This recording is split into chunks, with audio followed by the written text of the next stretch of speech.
Bonjour à tous. Si les petits mystères du quotidien et le plaisir d'apprendre le français sont des choses qui parlent, alors cette histoire est parfaite.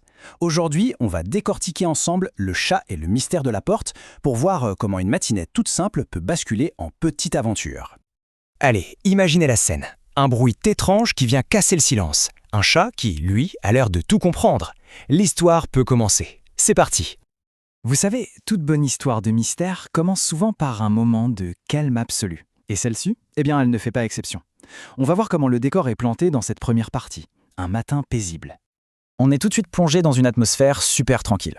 C'est le samedi matin idéal. Le soleil entre par la fenêtre, le week-end commence à peine, et notre personnage principal, Jeanne, dort profondément. Bref, le calme plat. Peut-être même un peu trop calme. Et ce qui est sympa ici, c'est qu'on a vraiment l'impression de voir la scène à travers les yeux de son chat Moustique. Il est là, sur le lit, il observe ce moment tout douillet. Une image de paix absolue, juste avant que tout change. Mais évidemment, cette tranquillité n'allait pas durer. Ce qui va tout déclencher, c'est un son à la fois tout simple et complètement inattendu. Le bruit étrange. Et voilà le mot qui fait tout basculer, soudain. D'un seul coup, l'ambiance n'est plus la même. Jeanne entend quelque chose qu'elle n'attendait pas. Et le voilà, ce fameux bruit. Écoutez, toc. Une deuxième fois, juste assez pour qu'on soit sûr de ne pas avoir rêvé. Toc. Et le troisième, pour confirmer. Toc, c'est officiel, le mystère est lancé.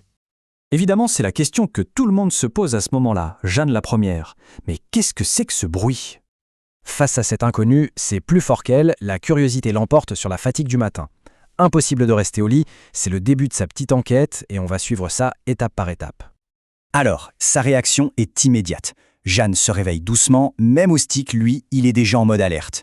Il saute sur le lit et, détail crucial, il fixe la porte.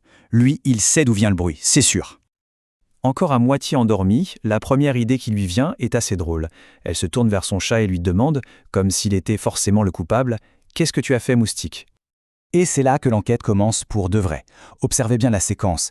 Elle se lève, elle marche, elle prend la clé, elle tourne la serrure. D'ailleurs, c'est un super exemple de l'utilisation du passé composé en français. C'est le temps parfait pour décrire une série d'actions comme ça, qui font avancer l'histoire. Chaque verbe est un pas de plus vers la solution. Bon, on y est. Le moment de la révélation. Après le calme, le bruit, l'enquête, que va-t-elle bien pouvoir trouver derrière cette porte ? La tension est à son maximum. Juste avant d'ouvrir, une dernière pensée lui traverse l'esprit. Pour elle, c'est sûr, il y a quelqu'un. Mais qui peut bien venir frapper à la porte sitôt un samedi matin ? Et voilà le dénouement, c'est le grand classique, ce qu'on imagine contre la réalité.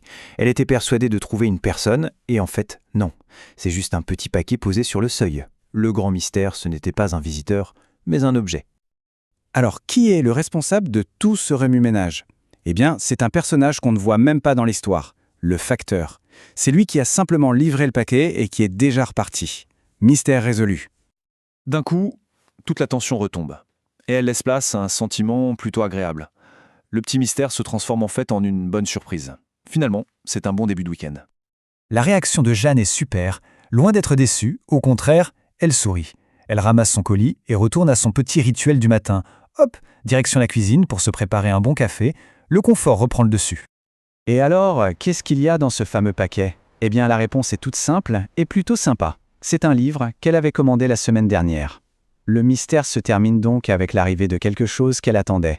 Et la scène finale, c'est vraiment l'image parfaite de la tranquillité retrouvée. Moustique, lui, reste près d'elle, il attend sa petite récompense. Évidemment, elle le caresse avant de s'installer tranquillement pour commencer son nouveau livre. Au final, qu'est-ce qu'on retient de cette petite histoire ? Eh bien qu'un petit mystère du quotidien peut parfois déboucher sur un grand plaisir. Un bon café, un nouveau livre et un chat curieux à ses côtés, c'est peut-être ça la recette d'un week-end parfait. La preuve que ce soit en français ou dans la vie, les choses les plus simples sont souvent les meilleures.